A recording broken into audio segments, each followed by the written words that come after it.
the right lens for understanding the water problem in rural India, and what do people often misunderstand about the connection between unsafe water and long-term illness? Thank you. I just wanted to acknowledge that between Jayesh Ranjan Garu and now Kalpana talking about the quality of the water and contamination. So here's the fundamental problem we have had for many, many decades. The groundwater, especially in the rural districts, rural villages, a large percentage has been contaminated over decades through pesticide usage, and it has seeped into the. So whenever we are, drinking water from borewell, as Kalpana just said, is highly, highly toxic, and the problem has not been solved. I mean, we have electricity for about 60 years now in most villages in India. We have cell phones. I think somebody told me that there are more cell phones in India than toilets. So the challenge for us as, I guess, good citizens is how to solve the water issue. So fundamentally, we have to look at it as number one, to start getting our rural families to drink good quality water.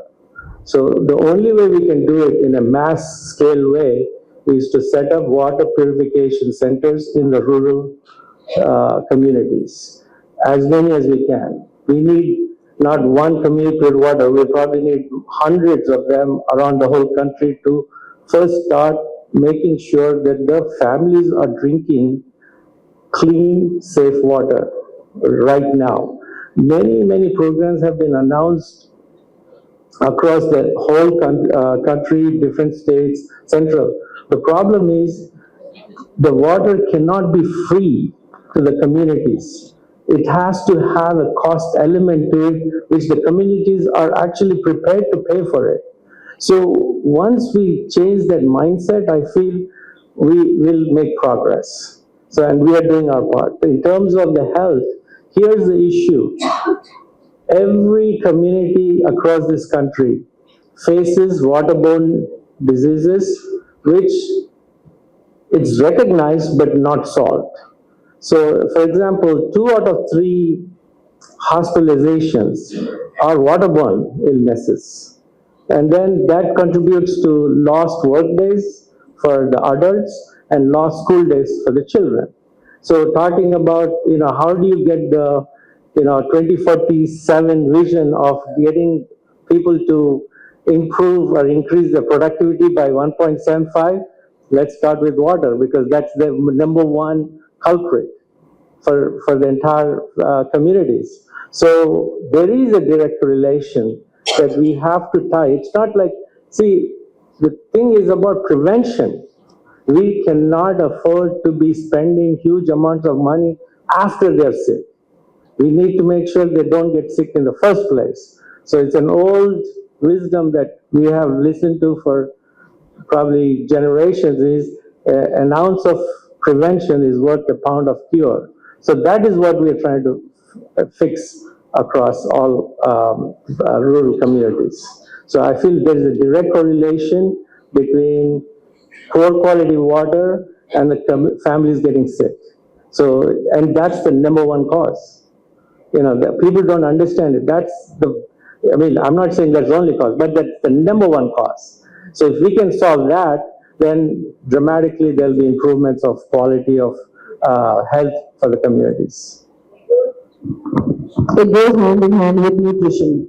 Absolutely. See, the nutrition, there's midday meals and they want it. But without good quality water, the nutrition is useless. We're not solving. It's a partial solution. So, and the reason why it doesn't get solved is it's very difficult to solve water problem. Like ma'am had said, it's invisible. We need to make it visible. Yeah, and that's the key thing here, because it's not an easy thing to say. See, delivering midday meal is a one-time event for for who is delivering it. Whereas water has to be there in the community every day. Thank you, sir.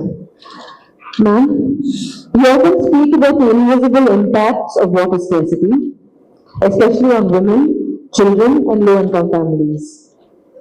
What are the human costs of unsafe or inadequate water that remain hidden from the public eye?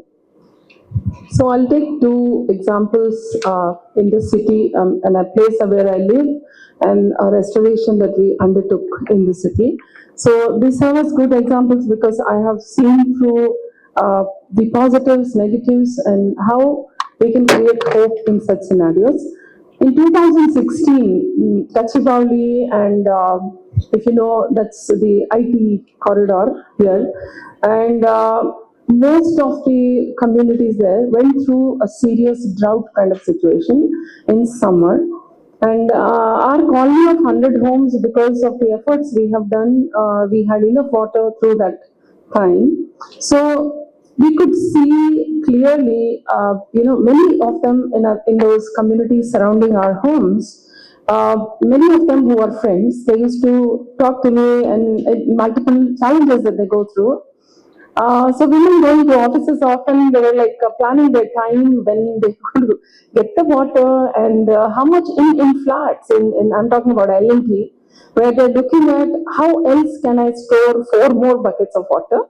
And I have a guest coming, so how do I manage this? Because I get water once in 3 days. So that was an eye-opener to many in the communities, and many communities took up serious rainwater harvesting and started looking at what can be undone. So that is one scenario where I saw children and women hit in a big way. They started, if you ask any family, the women in the family know when you need a tanker, when you need water, how much of water is available in the house. Women sort of manage that. So when there is a crisis with water, clearly, whether it's in the urban or rural, women take that brunt of that. So that clearly affects their, you're mentally shut down when there's no water in the house. Till the tanker arrives and till there's water, it's a shutdown, literally. So, and then shutdown at work, shutdown at home, and you have to sort of do this crisis management, and children are major stakeholders here. So, mothers always worry about children, more than themselves. So, you see how it was a chain reaction and how it affected so many people just in that short 2 months. Though I feel very, so much that such a drought should happen and people should not have a week of water to see all these people who waste drinking water, to wash their cars. So that almost nobody raised their hand because we all live in cities where water is available all the time. Let me tell you something from my experience. You should all be worried about it. And the reason is, when I was still on the BMW board, one of my responsibilities was mobility in big cities. So I traveled around the world. I talked about 20, 25 mayors of big cities around the world. And after we talked about the mobility topic, I always ask them the same question at the end. What are the 3 main concerns you have for your city? And all of them, with no exceptions, one of the 3 was water supply. So it's not that easy as we all think. It's a huge challenge also for the cities. So we just should not say only it's a real thing. It is becoming increasingly a problem also for big cities. Global. Yeah. Well, Mr. Peter, many water initiatives fail to last. Systems break down, funding dries up, or communities lose trust. From your experience, what differentiates solutions that endure from those that don't? I think the biggest difference sits right next to me.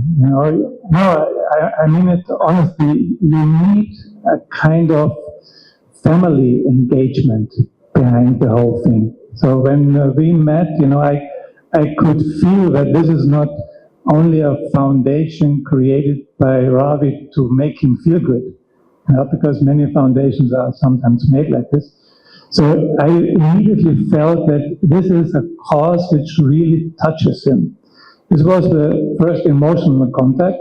And the second was I really liked the approach because, you know, it's always easy to say, I donate $5,000 and we put a machine in the school and I'm done. Tick in the box, I did my thing. And this is why many projects in the world are failing, because they're doing exactly this. You know, they get money together, they put some machines in a place, and then they leave, and they are proud that they did a big thing. 2-3 years later, the machines are not working anymore, they're not maintained, and so on.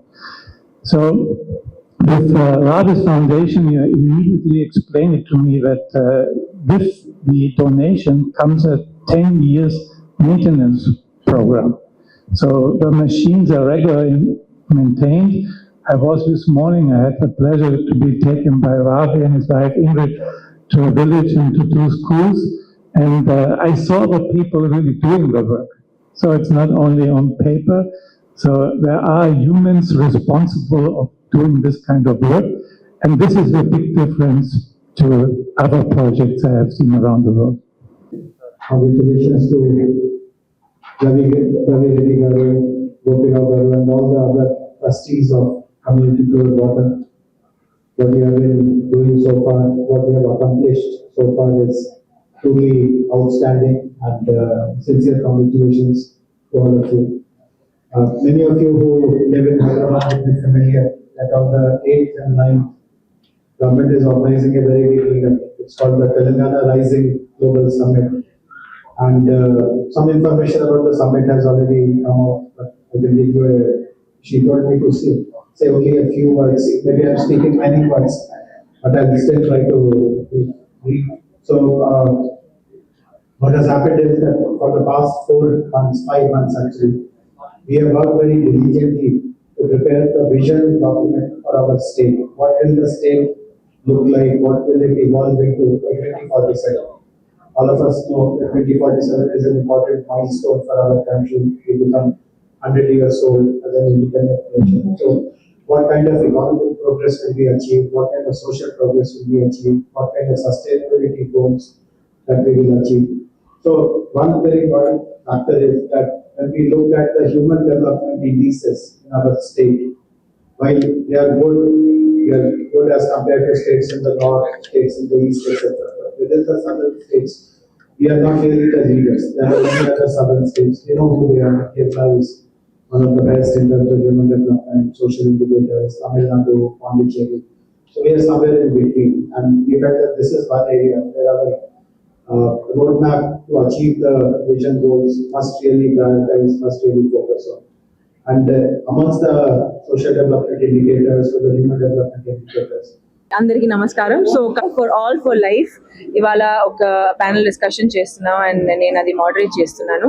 ఇవాళ Kalpana Ramesh garu, she's the head the founder of the rain water project, and Ravi Reddy garu the founder of community pure water, and Peter garu కూడా ఉన్నారు ఇక్కడ ఇవాళ. And water crisis and ఇది ఎంత పెద్ద crisis మన దేశంలో ఉందని ఇవాళ వీ విల్ నో. విలేజెస్ లో, గ్రామంలో ఎలా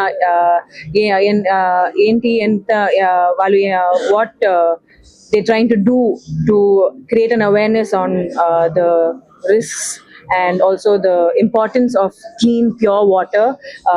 Water maku, it's life and andariki, and also without knowing it actually helps an entire community. Pure water unte education undochu, evolution undochu. So ivala we're going to actually know a lot more about how important pure water is for everybody. Thank you.